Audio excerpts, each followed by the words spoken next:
ये हैं वो 5 चीज़ें जिनके बिना गणेश भगवान की पूजा और स्थापना अधूरी मानी जाती हैं। ये तो सब जानते हैं कि गणपति बाप्पा को मोतीचूर के लड्डू और मोदक बड़े पसंद हैं, लेकिन जब बात उनके पूजन और मूर्ति की स्थापना की आती है तो इन 5 चीज़ों को उनकी पूजा में शामिल करना बड़ा ज़रूरी है। धार्मिक मान्यताओं के अनुसार भगवान गणेश का पूजन मोदक के बिना अधूरा है। कहा जाता है कि अगर आप उनके पूजन में मोदक का भोग लगाते हैं तो गणपति बप्पा बड़ी कृपा बरसाते हैं। पर जिन 5 चीज़ों की हम बात कर रहे हैं उनमें सबसे ज़रूरी है दुर्वा। दुर्वा एक तरह की घास होती है जिसे आम तौर पर हिंदू धर्म में औषधि माना जाता है और कोई भी त्यौहार हो या पूजन हो, दुर्वा के बिना पूजन अधूरा माना जाता है।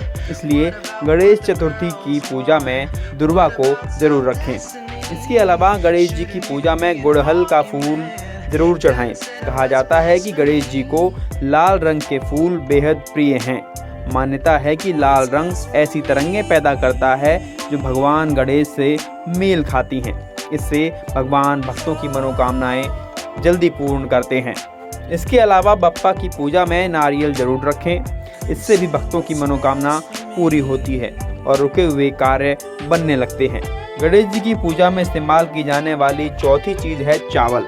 सनातन धर्म में ऐसी कोई पूजा नहीं है जो चावल यानी अक्षत के बिना पूरी हो पाए।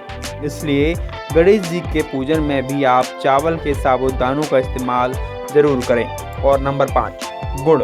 गणेश जी को गुड़ चढ़ाने से घर में सुख और समृद्धि का वास होता है। इसलिए जब आप गणेश जी की पूजा या स्थापना करें तो लड्डू और मोदक के साथ साथ इन 5 चीज़ों को पूजा में शामिल जरूर करें। अब बात करते हैं गणेश जी को मोदक इतने पसंद क्यों हैं, क्या है इसके पीछे की कहानी। एक बार अत्रि ऋषि की पत्नी देवी अनसुईया ने सभी देवी देवताओं को भोजन के लिए आमंत्रित किया था। भोज में भगवान शिव भी अपने परिवार के साथ आए थे।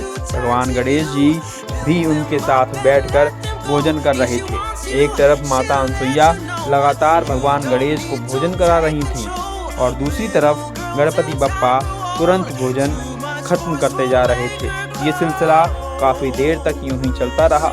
गणेश जी खाना तो खा रहे थे लेकिन उनका पेट नहीं भर रहा था। ऐसे में जब माता अनसुईया के पास खाने की आखिरी थाली बची थी तो उन्होंने गणेश जी की थाली में खाने की जगह मोदक परोस दिया, जिसे खाते ही भगवान गणेश को डकार आ गई और उनका पेट तुरंत भर गया। गणेश जी के बाद भगवान शिव को भी 21 डकारें आईं। ये देखकर माता पार्वती बड़ी प्रसन्न हुई और उन्होंने तब सबके सामने कहा कि जो कोई भी भक्त भगवान गणेश को 21 मोदक का भोग लगाएगा उसे सुख और समृद्धि की प्राप्ति होगी। मोदक से जुड़ी एक और कथा है। एक बार भगवान शिव विश्राम कर रहे थे और गणेश जी द्वार पर पहरा दे रहे थे कि तभी महादेव से मिलने के लिए परशुराम जी आए। गणेश जी ने जब उन्हें भीतर जाने से रोका तो दोनों के बीच भयंकर युद्ध छिड़ा। इस युद्ध में गणेश जी का एक दांत टूट गया था। ऐसे में गणेश जी को खाना खाने में तकलीफ होने लगी। तब माता पार्वती ने उनके खाने के लिए नरम नरम मोदक बनाए। गणेश जी को मोदक बड़े पसंद आए